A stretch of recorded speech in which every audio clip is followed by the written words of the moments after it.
Slava Jesus Christus, Slava Navika, glory be to Jesus Christ, glory be forever. This is Father Basil, and I'm going to start doing some new things in my podcasts and my videos that I go online, because, I think that time is short, and that we need, as Christians, as Catholics, to understand why we exist on this earth, what is our role on this earth, and what is our eternal destiny.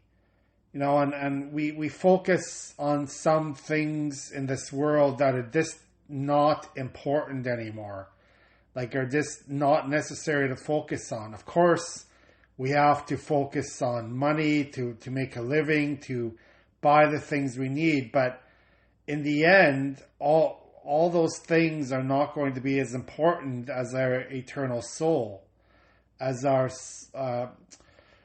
destiny to be with God forever. So I was going through some of the books that my wife and I have in our home, and one that I kind of caught my eye is called The Teaching of Christ, a Catholic Catechism for Adults. And this was written in the 1970s by some priests and theologians. And even though it's a little bit of, a little bit dated, it still has a lot of interesting just points of emphasis that we have to think about as Catholics, as Christians. So, to me, this is important. This is what I need to do as a priest, to teach what our Catholic Church teaches. So this first chapter of this book is called The Hope of Our Calling. Christ is our teacher. You call me teacher and Lord, and you are right, for so I am. From John 13. All that the Catholic faith teaches is Christ's answer to man in his search for the meaning of life, and in his desire to lay hold of what the heart longs for. The message of Christ is a message of joy to a world in need of hope. So we speak of the goodness of the life to which Christ invites us. It shows how Christian hope is realized already in part in this world. Already, Christ enables us to live a new life. A life supported by divine gifts, that we may care and love to make this world a presence of God's kingdom. It shows how the Christian life is essentially a life of hope, pointing confidently towards perfect fulfillment of the gifts God has planted in our hearts. And we also talk about the central role of Christ in our hope and in our life. Life is mysterious. It stirs rich hopes in our hearts, even as it bears within itself profound tragedies. Hope and joy, grief and anxiety are strangely intermingled in the world, and we cannot help asking, why do we exist? What is the meaning and purpose of our lives?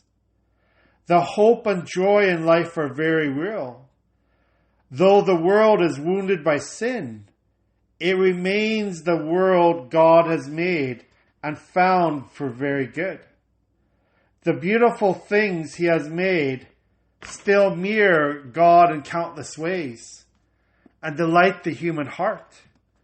In every kind of art and science and skill, man can find enjoyment in his work. Especially great gladness surges up whenever men give and experience friendship and the reality of unselfish love. But the grief and anxiety in life are also very real. Human history is in large part a record of wars and of personal failures and tragedies. Human puzzlement over pain is recognized in the Gospels. The apostles asked Christ why a certain man had been born blind.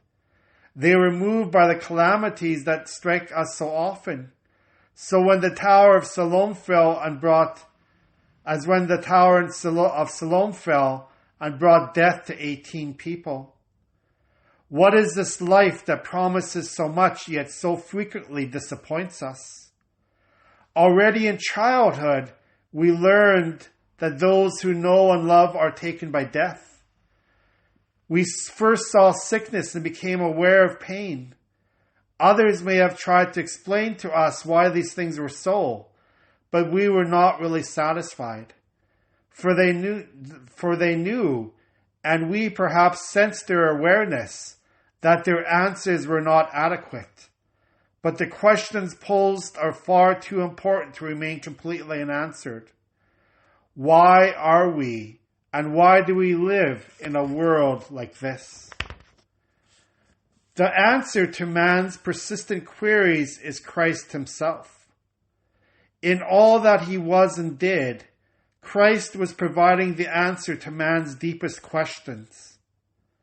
In all his life and teaching, Christ was responding to man's quest for the meaning of life and was showing how great is the hope that he brings to us. He brought realistic hope to the real world. He, the crucified, did nothing to gloss over the mystery of evil and pain.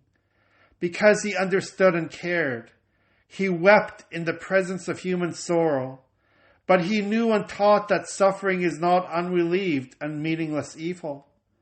He, the Lord of all, tasted suffering, sanctified it, and made it redemptive.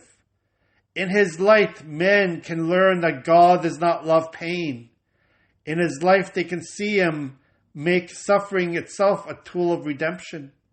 He teaches men confident hope and intelligent joy, even in a world far from its final perfection. The mystery of life is complex and profound. So also is Christ's answer to it. Christ's answer is found in his entire life, and in the life he taught and made possible for men. His answer is more than words. It also is action.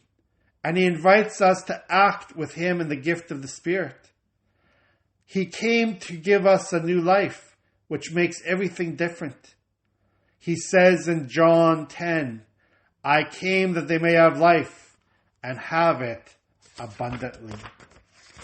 So I think I'll just end for that, my first session for this reading from the teaching of Christ. And just to reflect upon what is our destiny in life. Why are we created? Why are we called to be with Christ forever? And, through all the suffering, through all the hardships, through the very difficulties that we have in our life, we are called to love. We are called to forgive. We are called to be Christ-like to everyone. And I will be getting into that with that reading that we'll be reading through this book. And also just to make examples, give examples from everyday life, how we can be more like Christ. How we can be more like he wants us to be in this world, and how we follow him, we worship him, we give him thanks for all the blessings in this world, and we follow him to eternal salvation. God bless you. Have a good day.